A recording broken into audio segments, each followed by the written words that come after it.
परम पूज्य गुरुदेव परम वंदनीय माता जी के सानिध्य में श्रद्धा द्वारा रचित युग गीता के प्रथम खंड का आज हम अध्ययन कर रहे हैं, जिसमें अध्याय 12 लोक शिक्षण के लिए समर्पित हों जागृत आत्माओं के कर्म।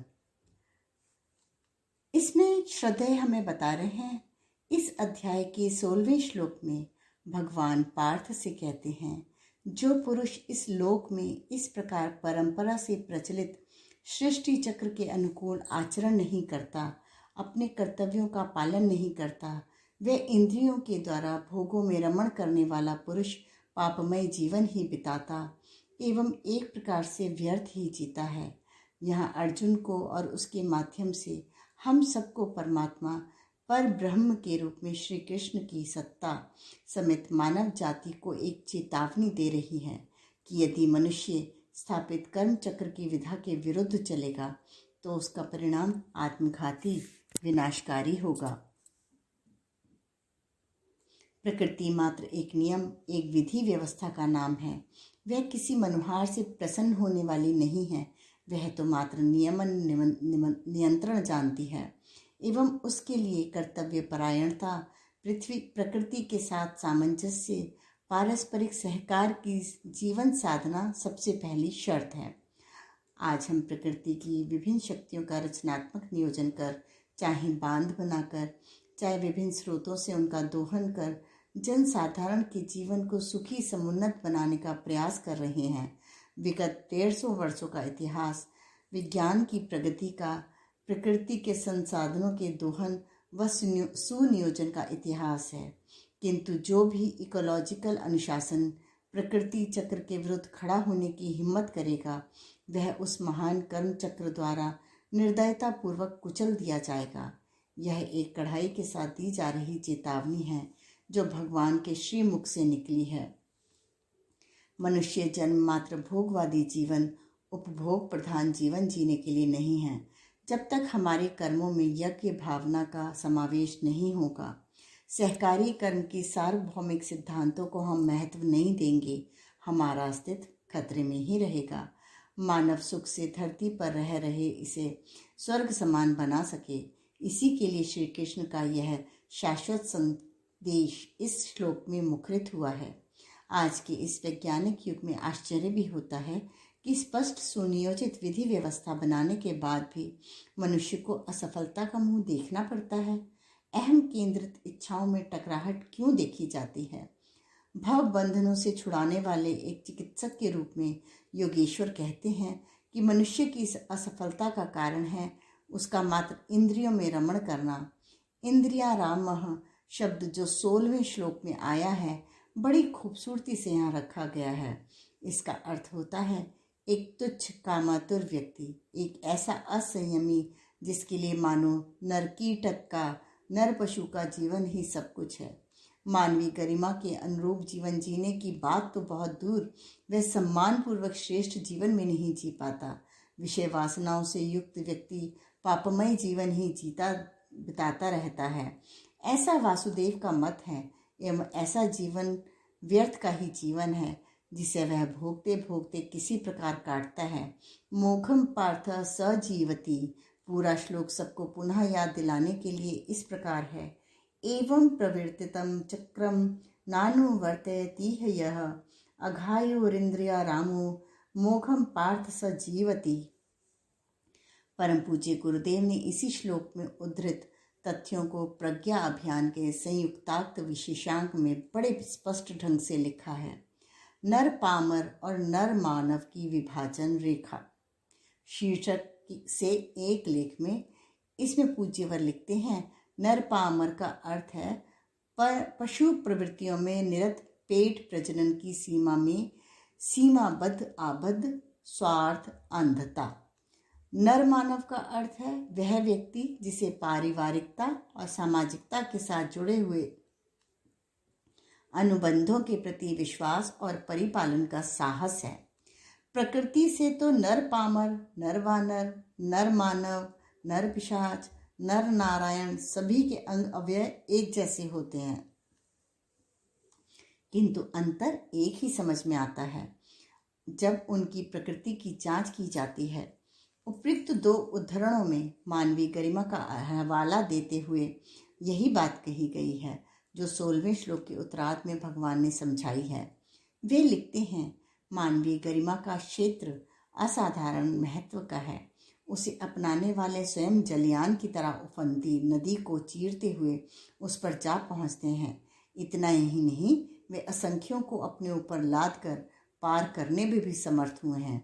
नरपशुओं के भाग्य में कर्तव्य है वह सृष्टा के बनाए नियमों के अनुरूप संयमशील कर्तव्यनिष्ठ जीवन जिए। यज्ञमय उसके कर्म हो, न उसके कर्तव्य से किसी को चोट पहुँचे, न ही वह अपना ही अहित करे। मानव देह धारण कर स्वच्छंद काम वासना का पाशविक जीवन जीना हमारे घोर पतन का सूचक है। मानव समुदाय की महानता पर एक कलंक है। श्री कृष्ण कहते हैं कि ऐसा मानव व्यर्थ ही जीवन जीता है, धरती पर भारभूत होकर रहता है। अगला श्लोक और भी महत्व लिए हुए कहा गया है, यस्त्वात्मरतिरेव स्यादात्मतृप्तश्च मानवः आत्मन्येव च संतुष्टस्य कार्यां न विद्यते। अर्थात जो मनुष्य आत्मा में ही रमण करता है, आत्मा में ही तृप्त रहता है, आत्मा में ही संतुष्ट रहता है, उसके लिए तो करने को कोई भी कर्तव्य शेष नहीं। यहाँ श्री कृष्ण एक अपवाद की बात कहते हैं एवं अर्जुन को बताते हैं, कर्म के इस विधान में छूट एक ही शर्त पर मिल सकती है। यह वह छूट है जिसमें मनुष्य बड़ी उच्च स्थिति में जाकर संपादन करने योग्य कोई कर्म अपने लिए शेष ही नहीं रखता। जहाँ वे कहते हैं कि कर्म तो सभी को करने ही पड़ेंगे, कर्म से कोई बच नहीं सकता, वहाँ यह भी बताते हैं कि इस अपवाद भरी स्थिति में वह व्यक्ति जो आत्मज्ञानी स्तर का है, विषय वासनाओं के पतन शीघ्र लाने वाले जीवन से ऊपर उठ गया है और अपने अंदर विराजमान चैतन्य भावातीत परमात्मा की सत्ता के प्रति जागृत हो चुका है, उसी में वास करता है, उसी की अनुभूतियों में सतत रमण करता है। उसके लिए सचमुच कोई भी कर्तव्य शेष नहीं है। यह वह व्यक्ति है जो जागृत आत्मा, देव मानव, देव पुरुष की संज्ञा दी जा सकती है। यह कोई आसानी से उपलब्ध होने वाली सिद्धि नहीं है। यह भली भांति समझ लिया जाना चाहिए। नैष्कर्म की सिद्धि अनायास ही नहीं मिल जाती। आत्मा में आत्म रूप से ही स्थित जागृत महामानव किसी सांसारिक कर्तव्य से नहीं बंधता। यह बात इस श्लोक में वासुदेव भगवान श्री कृष्ण ने अपने शिष्य को भली भांति समझाई है।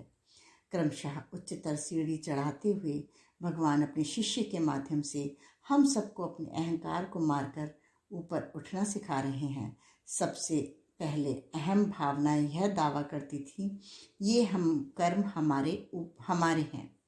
वासनाओं के वशीभूत हम कर्म करते थे, किंतु सिद्धि अब हमें ऊंचे स्तर पर चैतन्य ब्रह्म के साक्षात्कार की स्थिति तक ले गई है। अब अहंकार मर गया को तो कर्म भी हमारे नहीं रहे, प्रकृति के यज्ञ की अधीश्वर सत्ता के हो गए। ऐसी स्थिति में हम मुक्त पुरुष बन जाते हैं, केवल अकर्म में ही नहीं कर्म में भी। परंतु इसे स्पष्टता समझे बिना आगे बढ़ना गीता के भावोपदेश के साथ अन्याय करना होगा। इसके लिए अगले 2 श्लोक वे उनका अर्थ भी पहले ही पढ़ लें तो ठीक रहेगा। नैव तस्य कृतेनार्थो न कृते नेह कश्चन न चास्य सर्वभूतेषु कश्चिदतर्थ व्यपाश्रय तस्मादसक्तः सततं कार्यं कर्म समाचर असक्तो ह्याह चरन् कर्म परमाप्नोति पुरुषः। अर्थात ऐसे महापुरुषों का आत्मा में रमण करने वाले, तृप्त रहने वाले संतुष्ट व्यक्ति का, जिसका वर्णन 17वें श्लोक में किया गया है, इस विराट विश्व में ना तो कर्म करने से कोई प्रयोजन रहता है, अर्थात उसे कुछ प्राप्त करना नहीं होता, ना वह अपेक्षा रखता है, और कर्म ना करने से भी उसकी कोई हानि नहीं होती, वह घाटे में नहीं रहता। ना ही ऐसा जागृत महापुरुष किसी वस्तु के लिए स्वार्थ रूप में उस पर आश्रित है। इसीलिए हे अर्जुन, तुझे अपने सभी कर्मों का संपादन बिना किसी आसक्ति के करना चाहिए, क्योंकि आसक्ति रहित होकर कर्म करने वाला मनुष्य ही परम पद को, परमात्मा को प्राप्त होता है। फिर पूर्व के श्लोक पर चलकर इन दोनों श्लोकों के गूढ़ अर्थों को समझने का प्रयास करें तो ठीक रहेगा। श्री कृष्ण कहते हैं, आत्म तृप्तश्च मानवः, जो आत्मा में ही तृप्ति की अनुभूति कर लेता है, उसकी विषय प्रधान भौतिक जगत में किसी प्रकार की कामना शेष नहीं रह जाती। वह तो जाग उठता है, जागृत आत्मा है। उसे अब स्वप्न में भी पदार्थों की लालसा नहीं सताती। सांसारिक भोग्य पदार्थ की कामनाएं उसे अब व्यथित नहीं करती। इस प्रकार आत्मरतिरेव आत्मतृप्तश्च आत्मनिएव च संतुष्टः, ऐसे महापुरुष के लिए कोई भी कार्य ऐसा नहीं है जो उसके लिए कर्तव्य है, ऐसा कहा जा सके। इतनी घोषणा करने के बाद योगाचार्य सद्गुरु श्री कृष्ण अपने शंकालुचित वाले शिष्य अर्जुन की भ्रांतियों को, जो जन्म लेने वाली हैं, निर्मूल करते हुए तुरंत कहते ही नहीं, उसके ना पूछे हुए प्रश्न का उत्तर भी अनायास ही दे देते हैं। वह महापुरुष जानता है कि कुछ प्राप्त करने की कामनाएं या कर्म ना करने होने से वाली हानि से बचने की कामनाएं ही हमें कर्मों की ओर प्रेरित करती हैं। आत्मा में भी संतुष्टि रहने वाले व्यक्ति को जो तृप्ति प्राप्त होती है, उसके कारण उसे कर्म ना तो कुछ प्राप्त करना ही शेष रह जाता है, नहीं कुछ न करने द्वारा। नैव तस्य कृतेनार्थम ना कृते नेह कश्चन। हम सभी समाज में जीते हैं, हमारे सभी कर्मों के पीछे किसी न किसी सहायता भी एक भूमिका रखती है। ऐसे में हम जो इन झूठे संबंधों को लेकर जी रहे हैं, कई अतिरिक्त कर्तव्यों से जुड़ जाते हैं, किंतु जागृत स्तर पर पहुंची आत्मा अपने अंदर की पूर्णता से तृप्त होकर किसी भी व्यक्ति पर, किसी भी पदार्थ के लिए स्वार्थ रूप में आश्रित नहीं होती। ऐसे ज्ञानी बड़े दुर्लभ होते हैं, परंतु यह सिद्धि इतनी विलक्षण है कि उसके बाद उसके हर कर्म भगवान कर्म बन जाते हैं। अर्जुन संभवतः इन उच्च स्तरीय दर्शन को ना समझ सका हो, इसीलिए भगवान कहते हैं, कर्तव्य कर्म तो सभी को करना चाहिए, पर बिना किसी आसक्ति भाव के। अहंकार भाव की स्थिति में बैठे हम सभी अर्जुनों को अपने लिए किए गए कर्मों को करने की रीति नीति भगवान बता रहे हैं कि बिना फल कामना के, बिना किसी प्रकार की आसक्ति के कर्तव्य व कर्म करने चाहिए।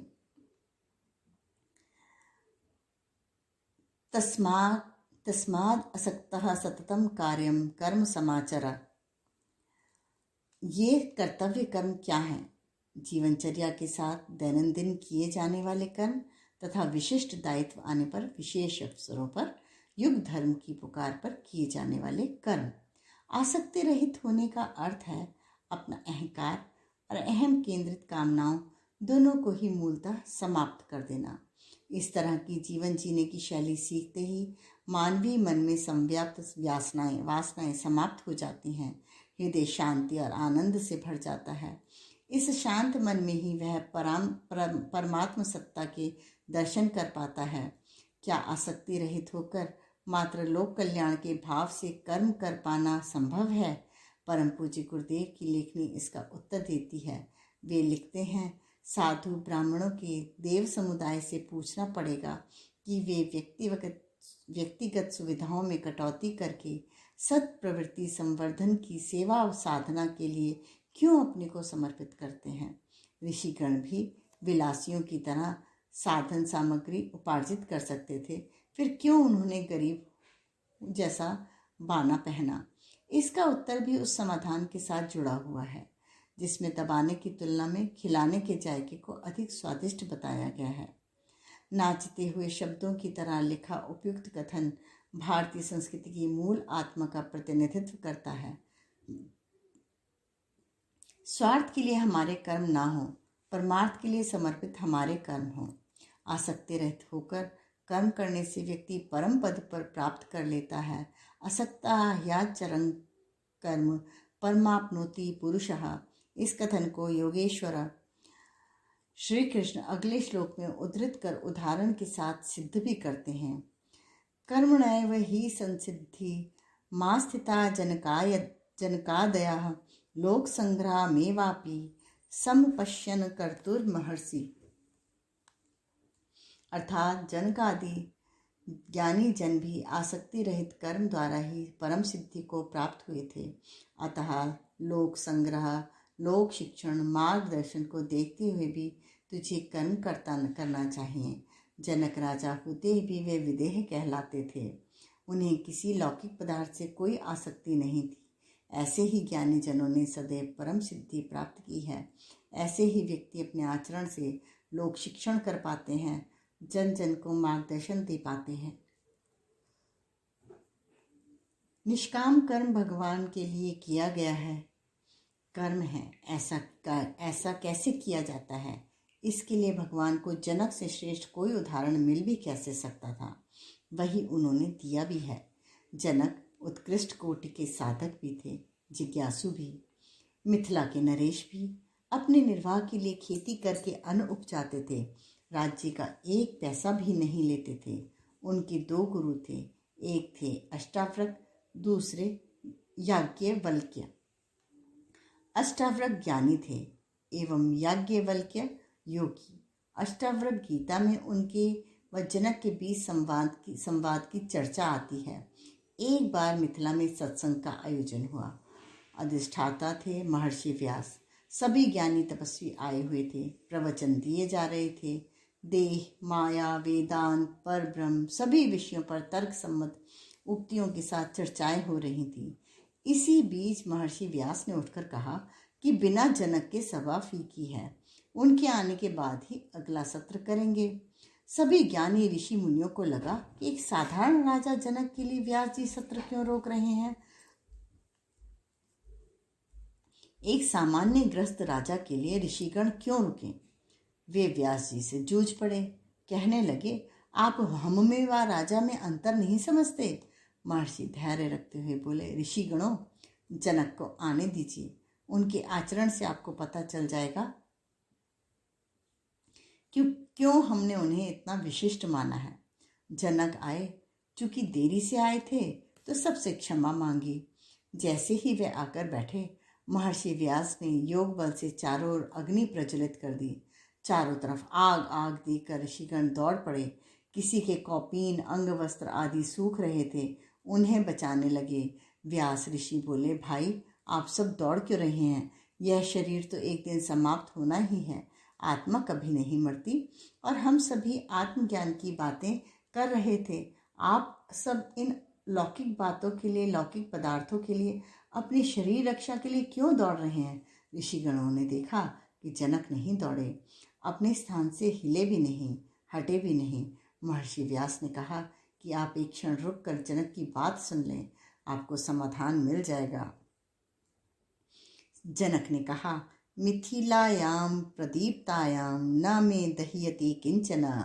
मिथिला जल रही है, मैं नहीं जल रहा हूँ। सारे मिथिला में आग लग जाए तो भी मुझे कोई फर्क नहीं पड़ता।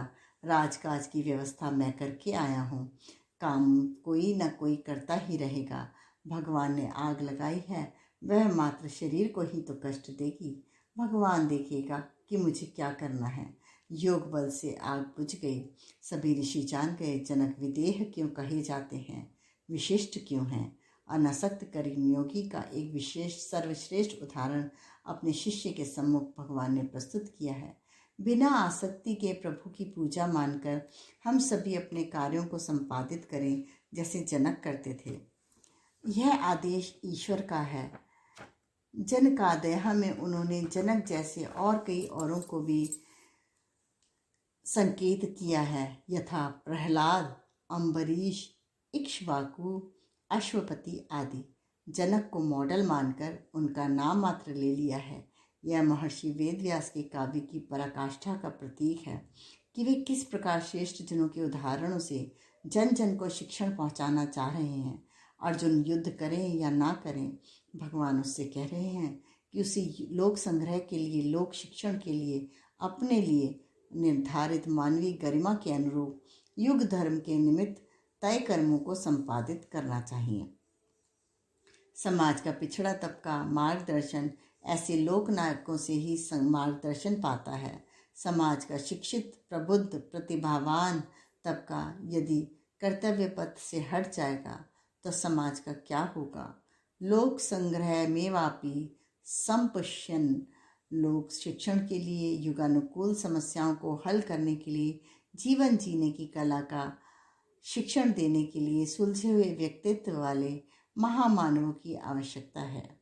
धरती पर जीने जो भी आया है उसे कर्म तो करना ही होगा, कर्मों की सुगंधी फैलानी होगी एवं शिक्षण होते हेतु जीना होगा।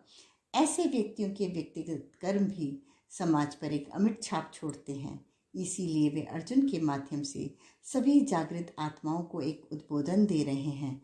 वे लोकहित के लिए निरंतर तपते रहे, कर्म करते रहे। अर्जुन असमंजस में भी हैं कि मेरे व्यक्तिगत कर्मों का और लोगों पर क्या प्रभाव पड़ेगा। मैं क्या करता हूँ, इससे लोग को क्या मतलब, और लोग क्या करता है इससे मुझे क्या मतलब। यहाँ भगवान अंतर बताना चाह रहे हैं। अर्जुन जैसी विभूति में अन्य अनेकानेक अर्जुन जैसी विभूति में तथा अन्य अनेकानेक शिष्णोदर परायण जीवन जीने वाले लोगों में वे बताना चाह रहे हैं कि उसकी भूमिका विशिष्ट है। जैसा आचरण श्रेष्ठ जनों का जागृत आत्माओं को होता है, वैसा ही अनुसरण करता हुआ समाज ढलता चला जाता है। परम पूज्य गुरुदेव कहते थे कि श्रेष्ठ आत्माएं, सद्गुरु, अवतार वास्तव में लोक शिक्षण के लिए ही, डेमोन्स्ट्रेशन देने के लिए ही आते हैं। युगानुकूल समस्याओं का वे स्वयं जीवन जीने में जीते हुए समाधान सबके लिए प्रस्तुत करते हैं। इसी बात को परम पूज्य गुरुदेव अपनी लेखनी से प्रज्ञा अभियान के अक्टूबर-नवंबर 1981 के अंक में इस तरह लिखते हैं। इन दिनों सबसे बड़ी कठिनाई एक ही है, जीवन के अंतरंग बहिरंग क्षेत्रों में आदर्शों को ओत-प्रोत किए हुए व्यक्तित्वों का उदाहरण भरा मार्गदर्शन उपदेशकों की धूम है। अखबारों में नाम छपने, लोक सीवी के रूप में ख्याति मिलने पर व्यापार पनपने जैसे कितने ही प्रत्यक्ष लाभ दिखाई देते हैं, जिनका लोभ संवरण करते नहीं बनता। ऐसे विषम समय में जागरूकों का अग्रगमन समय की सबसे बड़ी, सबसे प्रमुख आवश्यकता है।